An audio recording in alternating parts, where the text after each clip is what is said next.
A lição de terça-feira nos fala sobre a crucifixão. E apesar de já termos estudado os versos que falam de todo horror, de toda vergonha do julgamento de Jesus, de toda covardia e violência que ele sofreu dos soldados, tanto física quanto psicológica, vale a pena nós tirarmos algumas lições dos versos que falam de Jesus na cruz do Calvário. Marcos capítulo 15, a partir do versículo 33, diz: chegada a hora sexta. Houve trevas sobre toda a terra até a hora nona. E na hora nona, Jesus clamou em grande voz, dizendo: Eloi, Eloi, lama sabachthani, que quer dizer: Deus meu, por que me desamparaste? Então um dos soldados que ali estava, disseram: ele está chamando Elias, vamos ver se Elias vem libertá-lo. E um deles correu, pegou uma esponja, molhou em vinagre e colocou num caniço para lhe dar de beber. Mas Jesus então, dando um grande brado, expirou. Verso 38, o véu do santuário se rasgou em duas partes de alto a baixo. E o centurião que estava diante dele disse: este verdadeiramente era o Filho de Deus. Muitas coisas acontecem nessa cena da cruz do Calvário. A primeira delas, eu gostaria de destacar para nós no dia de hoje, é que quando você e eu chegarmos e olharmos a cruz, diante da cruz, não temos apenas que nos perguntar quem é este homem. Seria ele o filho de José e Maria, o pregador itinerante da Galileia, o carpinteiro de Nazaré? Não. Você tem que olhar para a cruz e dizer: este sou eu, este é você, na pessoa do Filho de Deus. Preste atenção, Jesus não apenas morreu por você, Jesus morreu como se fosse você. Cruz do Calvário é a substituição. É ali que ele pagou o preço pelos nossos pecados. Jesus não vence o pecado na cruz. Vejo muitos pregadores dizendo isso, é um erro. Jesus não venceu o pecado na cruz. Ele pagou o pecado na cruz. Onde é que ele venceu o pecado? Na sua vida. Portanto, quando eu quero perdão, eu olho para a cruz. Quando eu quero poder, eu olho para a vida de Jesus. Paulo entendeu o que estava acontecendo ali. A substituição, a salvação presente na cruz do Calvário. E quando nós vamos à primeira carta de Paulo à igreja de Corinto, eu quero convidar você a ler comigo. Primeira carta de Paulo à igreja de Corinto.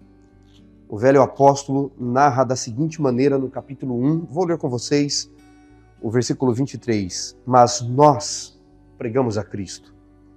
Cristo crucificado, escândalo para os judeus, loucura para os gentios. Aqueles que olham para a cruz, para a mensagem da cruz, e não se enxergam nela, e não entendem a mensagem de substituição, de salvação, de reconciliação. A cruz é apenas uma loucura para eles. O próprio apóstolo Paulo, ainda em 1 Coríntios capítulo 2, ele diz o seguinte no versículo 6 em diante: entretanto, expomos a sabedoria entre experimentados, não porém sabedoria deste século, nem de poderosos desta época que se reduzem a nada, mas falamos da sabedoria de Deus em mistério, outrora oculta, a qual Deus preordenou desde a eternidade para a nossa glória. Agora note o verso 8, o velho apóstolo narra dizendo: sabedoria essa que nenhum dos poderosos deste século conheceu, porque se tivessem conhecido, não teriam crucificado o Senhor da glória. Você entendeu? Paulo diz que se os romanos, Pilatos, se Herodes, se o Sinédrio, se eles tivessem entendido a sabedoria de Deus, se aqueles poderosos da época tivessem entendido isso, não teriam crucificado Jesus. Eles não entenderam o que estava acontecendo ali. Naquilo que eles acharam que era derrota, Jesus estava vencendo para sempre.